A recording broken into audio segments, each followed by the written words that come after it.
2026-এ বদলে যাবে বিশ্ব। বাবা ভাঙ্গার ভয়ঙ্কর ভবিষ্যৎবাণী ফেলল আলোড়ন। বাবা ভেঙ্গা কে? বুলগেরিয়ার এক অন্ধ মহিলা হলেন বাবা ভেঙ্গা, যিনি বলকানের নাস্ট্রাডামুস নামেও পরিচিত।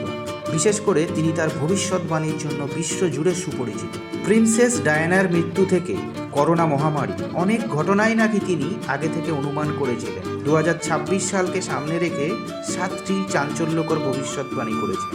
বাবা ভেঙ্গার মতে 2026 সাল নাগাদ বিশ্বজুড়ে বড় ধরনের সংঘাতের সম্ভাবনা রয়েছে। এর মধ্যে ক্ষমতাধর দেশগুলির মধ্যে বড় আকারের সংঘর্ষ হতে পারে, যেমন তাইওয়ানের বিরুদ্ধে চীনের সম্ভাব্য সামরিক আক্রমণ, রাশিয়া ও যুক্তরাষ্ট্রের মধ্যে সরাসরি সামরিক সংঘাতের পরিস্থিতি তৈরি হতে পারে। এই বছরটি চরম প্রাকৃতিক ঘটনার সাক্ষী হতে পারে।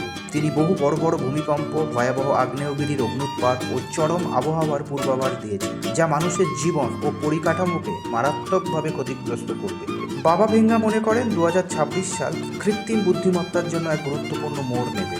নানা মেশিন বিশাল গুরুত্বপূর্ণ ক্ষেত্রগুলিকে আধিপত্য বিস্তার করতে শুরু করবে, যার ফলে গণবেকারত্ব, নৈতিক সংকট ও মানুষের গুরুত্ব হারানোর উদ্বেগ বাড়বে। বাবা ভেঙ্গার ভবিষ্যৎবাণী অনুযায়ী 2026 সালের নভেম্বরে পৃথিবীর বায়ুমণ্ডলে একটি বিশাল মহাকাশযান প্রবেশ করতে পারে।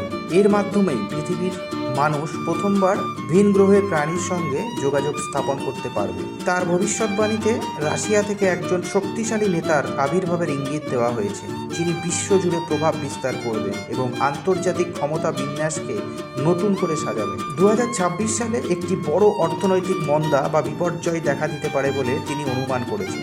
এর ফলে মুদ্রা ব্যবস্থার পতন, ব্যাংকিং ব্যর্থতা, শেয়ার বাজারের ধস এবং উচ্চ মুদ্রাস্ফীতির হার দেখা যেতে পারে। বাবা ভেঙ্গার ভবিষ্যৎবাণী অনুসারে 2026 সাল এশিয়ার, বিশেষ করে চীনের বিশ্বব্যাপী আধিপত্যের দিকে উল্লেখযোগ্য পরিবর্তন আনতে পারে।